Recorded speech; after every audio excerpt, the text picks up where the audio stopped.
पहले आप जानते थे कि अनुसूचित जाति के लोग खटिया पर बैठने देता था क्या? जब सवर्णों के रास्ता से निकलते थे तो उनको पैर में चप्पल पहन के चला दिया जाता था का? तो इस परंपरा को खत्म करके नीतीश कुमार ने सोचे कि कैसे होंगे, मुख्यमंत्री ने सोचा कैसे लोग को मुख्यधारा में जोड़े थे। बिहार में 22 जाति आते हैं, तो 22 जातियों के नेता कोई ना चिराग जी हैं और ना मांझी जी हैं। हाँ, ये लोग जात का नेता जरूर हैं, क्योंकि जब आए हैं ताकतवर हुए तो इनका जात के लोग इनसे जुड़े हैं। लेकिन पूरे अनुसूचित जाति, पूरे दलित का नेता अगर बिहार में सर्वमान्य नेता है जिनको मानता है पूरा दलित, वो है नीतीश कुमार जी। नीतीश कुमार हैं दलितों का नेता अगर हैं तो नीतीश कुमार जी। कैसे?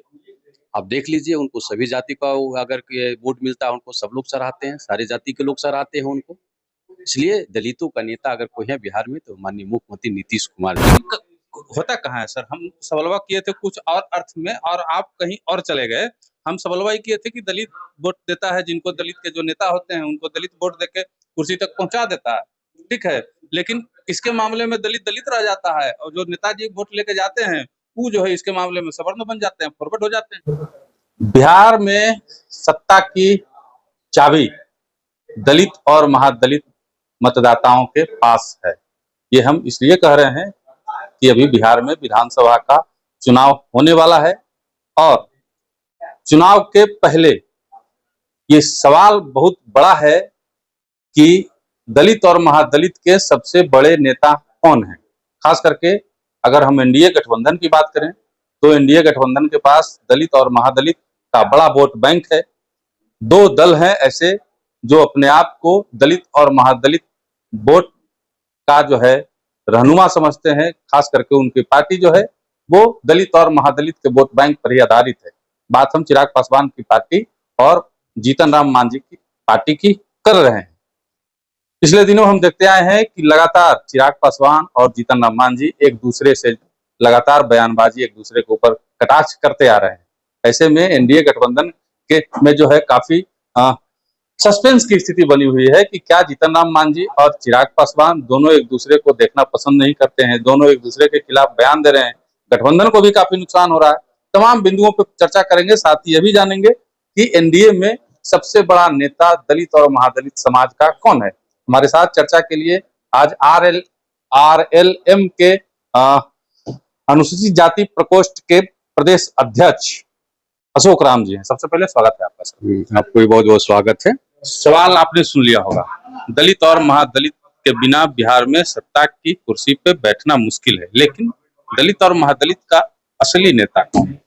देखिए, बिहार में आपने एक बात, सत्य बात को आपने रखा है, इसके लिए धन्यवाद। कि बिहार में जिधर भी अनुसूचित जाति या जनजाति के लोग वोट करेंगे उनकी सरकार बनना तय है। दूसरा जो क्वेश्चन है कि बिहार में दलितों का नेता कौन है, तो एक चीज आप समझ लीजिए कि बिहार में अगर दलितों का कोई नेता है तो माननीय मुख्यमंत्री नीतीश कुमार जी। इसके अलावा नीतीश कुमार हैं दलितों का नेता अगर हैं तो नीतीश कुमार जी। कैसे? आप देख लीजिए, उनको सभी जाति का अगर वोट मिलता है उनको सब लोग सराहते हैं, सारे जाति के लोग सराहते हैं उनको। इसलिए दलितों का नेता अगर कोई है बिहार में तो माननीय मुख्यमंत्री नीतीश कुमार जी। चिराग पासवान कहते हैं दलितों के नेता हम हैं, जीतन राम मांझी कहते हैं दलितों के नेता हम हैं, आप कह रहे हैं नीतीश कुमार हैं। देख लीजिए, चिराग जी एक जाति का नेता है, माननीय जीतन राम मांझी एक जाति का नेता है। वो अनुसूचित जाति और पूरे दलित का नेता नहीं हो सकते हो। हाँ, एक जाति का नेता है, जाति के लोग उनके साथ हैं, ये हम मानते हैं, लेकिन दलित का नेता नहीं है। क्योंकि आप जानते हैं कि अनुसूचित जाति में बिहार में 22 जाति आते हैं, तो 22 जातियों के नेता कोई ना चिराग जी हैं और ना मांझी जी हैं। हाँ, ये लोग जात का नेता जरूर हैं, क्योंकि जब आए हैं ताकतवर हुए तो इनका जात के लोग इनसे जुड़े हैं। लेकिन पूरे अनुसूचित जाति, पूरे दलित का नेता अगर बिहार में सर्वमान्य नेता है जिनको मानता है पूरा दलित, वो है नीतीश कुमार जी। तो लालू यादव दलितों को आवाज दी है, बस तो यही कहता है। निश्चित रूप से दलित जिनके साथ रहा है वो सत्ता में रहे हैं। पूरा दलित, जब कांग्रेस की शासन खत्म हुई तो लालू प्रसाद के दिल खोल करके उन पर जैसे कि अपना प्यार बरसाया अनुसूचित जाति और SC/ST के लोगों ने, उनकी सरकार चली। आपने देखा होगा उनके लेकिन रवैया से कथनी या करनी में फर्क रहा। जब दलितों को मान सम्मान पहुंचाने लगा, दलितों ने उनको नकार दिया और नकारा, और फिर नीतीश कुमार जी को अपना प्यार दर्शाया और उन पर भरपूर जो भरोसा करके इनको मुख्यमंत्री बनाने का काम किया। तो निश्चित रूप से कह रहे कि दलित के नेता आज के डेट में जो है तो वो है नीतीश कुमार। और कोई गलतफहमी पाल रखे हैं कि हम हैं, तो उनका अपना गलतफहमी है, वो पालते रहे, लेकिन बिहार का मुख्यमंत्री ही अनुसूचित जाति का नेता है। अच्छा, एक चीज और हम इस चर्चा के बीच में ले लेते हैं। दलित वोट बैंक को तोड़ने का प्रयास भी हो रहा है विपक्षी पार्टियों के द्वारा। एक तरफ लालू यादव के सुपुत्र हैं तेजस्वी यादव, कह रहे हैं लालू जी ने आवाज दिया दलितों को। दूसरी तरफ कांग्रेस के द्वारा भी लगातार जो है दलित को लेकर के कार्ड खेला जा रहा है, दलित कार्ड जिसको हम बोलते हैं। राजेश राम जी को प्रदेश अध्यक्ष बनाया गया। आपके राहुल गांधी जब भी बिहार आते हैं तो दलितों की बात करते हैं। दलित के लिए कार्यक्रम भी रखा गया था स्पेशल, जिसमें संविधान बचाओ नारा दिया गया था। तो क्या लगता है कि सबका चुनाव में असर होने वाला है? देखिए, दोनों पार्टियां जब चुनाव आती है जानते हैं कि नैया पार लगाना है तो एससी और एसटी को पास की बात करना होगा, क्योंकि यही है, इन्हीं के आशीर्वाद से नैया पार लग सकता है। इसी तरह से कांग्रेस के राहुल जी हो या तो तेजस्वी जी हो, दोनों ये लगे हुए हैं कि अनुसूचित जाति को कैसे लोक लुभावनी बातों से अपनी ओर खींचने का प्रयास करें। लेकिन अब तो समझदार हो चुके हैं। नीतीश बाबू ने जो 18-19 साल में लोगों को दिया है, अनुसूचित जाति को जो दिया है, मान सम्मान, खास करके लड़कियों को जो दिया है, तो ये सब भुलाने का चीज तो नहीं ना है। इसी लेकर के लोग लोग लुभानी बातें कर करके अपने और आकर्षित करने का काम कर रहे हैं। लेकिन दलित अब समझ चुका है कि कौन मेरा हितैषी है, कौन सिर्फ बातें करने वाले हैं। तो इसलिए इन लोगों को बातों में अनुसूचित जाति के लोग, खास करके दलित लोग, इनके बहकाने में आने वाले नहीं है। आप दलित के नेता हैं सर, एकदम पार्टी हित से अलग होकर सिर्फ दलित के बारे में आज सोचिए और हमको जवाब दीजिए। 20 साल से नीतीश कुमार का शासन है, 15 साल पहले लालू जी का शासन था, उससे पहले कांग्रेस, कई सारी पार्टियों ने मिलकर के भी सरकार बनाई है बिहार में। सबका शासन रहा, सबने दलितों का वोट लिया, सबने दलितों के हक की बात की। लेकिन आज भी आप चलिए मेरे साथ, दलित किस स्थिति में है, कैसे है?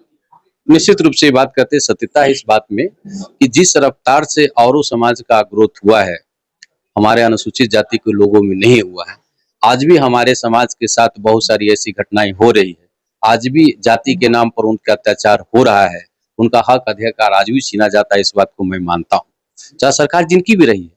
लेकिन प्रोटेक्शन के साथ इनको कैसे इसको मुख्य धारा में जोड़ा जाए, कैसे संवैधानिक अधिकार दिया जाए। अब देख लीजिए ना कैसे सशक्तिकरण होगा। पहले आप जानते थे कि अनुसूचित जाति के लोग खटिया पर बैठने देता था क्या? जब सवर्णों के रास्ता से निकलते थे तो उनको पैर में चप्पल पहन के चला दिया जाता था। इस परंपरा को खत्म करके नीतीश कुमार ने सोचे कि कैसे होंगे, मुख्यमंत्री ने सोचा कैसे इन लोग को मुख्यधारा में जोड़े जाए। अब देख लीजिए कि उनका कार्यकलापों से आप देख लीजिए कि लोग जो है कि एक एक घाट पर पानी पीना शुरू कर दिया है। अब देख लीजिए स्कूल में शिक्षा का इन्होंने किया, और जो आरक्षण जो दिया, ये जो पंचायतों में आरक्षण दे करके आज हमारे काफी मुखिया सरपंच जितने भी हैं आज है कि डीएम के सामने आंख से आंख मिला करके बात कर रहे हैं अनुसूचित जाति के लोग। तो कैसे मुख्यधारा से जोड़े जा रहे हैं, तो ये कोई जान रहे हैं, ये कर रहे हैं और दिखाई पड़ रहा है उसका। तो माननीय उपेंद्र कुशवाहा जी के साथ चल रहे हैं, प्रयास भी रहा है कि शिक्षा में सुधार कैसे हो, मुख्यमंत्री इसको आगे बढ़ाने का काम कर रहे हैं। और देख लीजिए उसके बाद आपको पढ़ाई से लेकर के सुरक्षा में कैसे उसको योगदान मिले, तो सभी मुख्यधारा में जोड़ने का काम नीतीश कुमार जी कर रहे हैं। एक बात और आप लोग कहना चाह रहे हैं कि आप जान लीजिए कि एक कुआं पर पानी नहीं दिया जाता था, लेकिन नीतीश कुमार जी के पहल से एक ही नदी से, एक ही नल से, चाहे स्वर्ण हो, चाहे दलित हो या कोई और हो, एक ही जल का पानी सब पी रहे हैं। ये बहुत बड़ा उपलब्धि है नीतीश कुमार जी का। एक घाट पर पानी पिलाने का काम किया है उन्होंने। तो इसलिए कहते हैं कि बिहार के अगर कोई दलित का नेता अगर है तो माननीय ये नीतीश कुमार जी हैं, और इसके अलावा और कोई बिहार में नेता दलितों का कोई नहीं। एक दलित के साथ हम बैठे हुए थे, दलित छोटे मोटे समाज सेवी हैं, नाम नहीं बताएंगे। उन्होंने क्या कहा जानते हैं? कहे कि दलित दलित करके कई नेता आए हैं निशिकांत जी बिहार में, लेकिन बटवा उनको दलित दे देता है। अब बटवा लेने के बाद वो दलित रहते नहीं है, वो फॉरवर्ड हो जाते हैं। देखिए दलित कर करके मुझे तो सभी समाज में देखा गया है, क्योंकि हमारा देश निश्चित रूप से लोकतांत्रिक व्यवस्था है, लेकिन जाति को प्राधान्यता आज भी दिया जाता है। टिकट बांटने से लेकर के व्यवस्था में देखेंगे कि जाति जन्म से लेकर के मरणोपरांत भी जाति का जो सोच है वो बना ही रहता है। आज हमारे यहाँ देश में लोग इंसान पैदा नहीं लेते हैं, जात पैदा लेते ही कटु सत्य है। और मरने के बाद भी आप उसी जाति में कहलाते हैं जिस जाति में आप जन्म लेते हैं। लेकिन बीच में जो कर्म जो बनाया गया है, तो कर्म को देखा जाता है कि कर्म आप सार्वजनिक रूप से कर रहे हैं या जाति के लिए कर रहे हैं, ये देखा जाता है। और उसी से इतिहास पुरुष बनता है, ना कि कोई जाति में कोई निर्धन या दलित वर्ग में पैदा ले लिया उसको देखा जाता है, या तो स्वर्ण पंडित जी के घर में पैदा लिया उसको। कर्म आपका कितना उसको देखा जाता है। आप जो ठीक कर रहे हैं, कि कुछ लोग आते हैं, खास करके एग्जाम्पल अनुसूचित जाति के मंत्री विधायक और जो संपन्न हो गए हैं उनके बारे में कहा जाता है। लेकिन एक बात बताइए, ऐसे कौन से जाति को धर्म में नहीं है? हर लोग, आज जो बात हम कर ले, हर लोग समाज का लोग अपने अपने समाज के बारे में सोचने लगे तो निश्चित वो समाज निर्धन नहीं रहेगा और मुख्य धारा से जुड़ जाएगा। लेकिन होता कहाँ है सर? हम सवालवा किए थे कुछ और अर्थ में और आप कहीं और चले गए। हम सवालवा ये किए थे कि दलित वोट देता है, जिनको दलित के जो नेता होते हैं उनको दलित वोट देके कुर्सी तक पहुंचा देता है, ठीक है। लेकिन इसके मामले में दलित दलित रह जाता है और जो नेताजी वोट लेके जाते हैं वो जो है इसके मामले में सवर्ण बन जाते हैं, फॉरवर्ड हो जाते हैं। निश्चित रूप से व्यवस्था हमारी ऐसी बनी हुई है, आप जो कहना चाह रहे हैं व्यवस्था ऐसी बनी हुई, इसीलिए ना बाबा साहब भीमराव अम्बेडकर ने जब गोलमेज सम्मेलन में जब कहा था तो 2 वोट का अधिकार इसीलिए मांगे थे ना। 2 वोट का वो जो अधिकार, सोचिए कितने बड़े विद्वान थे कि उस समय उन्होंने मांगा था बाबा साहब ने कि 2 वोट का अधिकार दे दीजिए। आज उसी का परिणाम आप दिखा रहे हैं, जो क्वेश्चन आपका है उसी से रिलेटेड है कि अगर हमारा सेपरेट अगर वोट देने वाले होते, सेपरेट अगर विधानसभा होता तो फिर मामला होता कि जो जीत के जाता वो अपने समाज के लिए काम करता और समाज भी उनको जैसे समझता है कि मेरे लिए। लेकिन ऐसी व्यवस्था लोकतंत्र में तो है नहीं। तो आप जीतते जरूर है, निश्चित है कि आपके समाज एक ही जाति से या एक ही समाज के लोगों से कोई जीत नहीं जाता है, सभी समाज का होता है। और जीतने के बाद व्यवस्था हमारे लोकतांत्रिक व्यवस्था है कि जीतने के बाद जन के प्रतिनिधि होते हैं, ना कि किसी जात के प्रतिनिधि हो जाते हैं। तो यही लिए निश्चित है कि कुछ लोग हैं जो कि जैसे रिजर्वेशन से जीत के जाते हैं, जिनका नेतृत्व करने के लिए मौका मिला है, वो निश्चित तो समाज को नहीं देख पाते हैं। ये दुख की बात है और ऐसे लोगों पर क्वेश्चन उठ रहा है जो आप बात को कर रहे हैं। क्या लगता है कि इन सभी बातों को दलित अगर पूरी तरह से समझ जाएंगे तो आपके भी जो गठबंधन के नेता हैं उन पे असर पड़ेगा? चुनाव आ रहा है, चुनाव पे भी असर पड़ सकता है इन सभी बातों का। निश्चित रूप से देखिए, ये तो हम लोग थैंक्स सोशल मीडिया को देंगे, मोबाइल बनाने वाले को देंगे कि इतना ने अवेयरनेस आ गया लोगों में।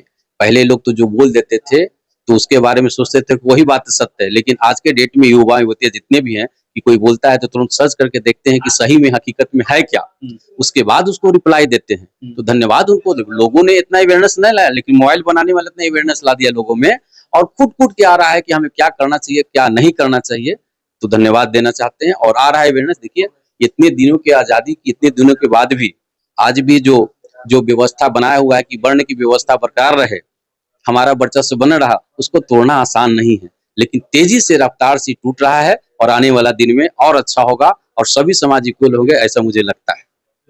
अंतिम सवाल फिर से वही, क्या लगता है दलित महादलित इस बार बिहार में विधानसभा चुनाव में नीतीश कुमार और एनडीए गठबंधन के साथ रहेंगे कि चेंज करेंगे? देखिए, अनुसूचित जाति के लोग जब वोट करेंगे तो जरूर देखेंगे कि हमारे मान समान अधिकार के लिए कौन ने लड़ाई लड़ा, कौन दिया हो। जैसे अब मैंने बताया कि आपके पंचायत में चुनाव की बात हो, ममता दीदी की बात हो, उनका बढ़ाने का, अभी जो पेंशन जो बढ़ाया मैक्सिमम लोग हमारे दलित के लोग को फायदा पहुंचने वाला है। जो अपनी बिजली, अभी जो नीतीश कुमार जी ने जो बिजली फ्री किया है सबसे ज्यादा हमारे, तो वोट देते समय देखेंगे कि कौन सरकार सिर्फ कह करके बोल करके बदलावा दिया और कौन जो है कि करके दिखा रहा है जिसका लाभ हमें मिल रहा है। तो निश्चित रूप से देख करके ही वोट करेंगे, ना कि किसी कहने पर और डराने धमकाने पर कोई वोट करने वाले हैं। समझेंगे कि मेरे भविष्य का निर्माता कौन है, उसके लिए वो वोट करेंगे, ना कि इधर उधर बातों में जाके वोट करेंगे हमारे लोग।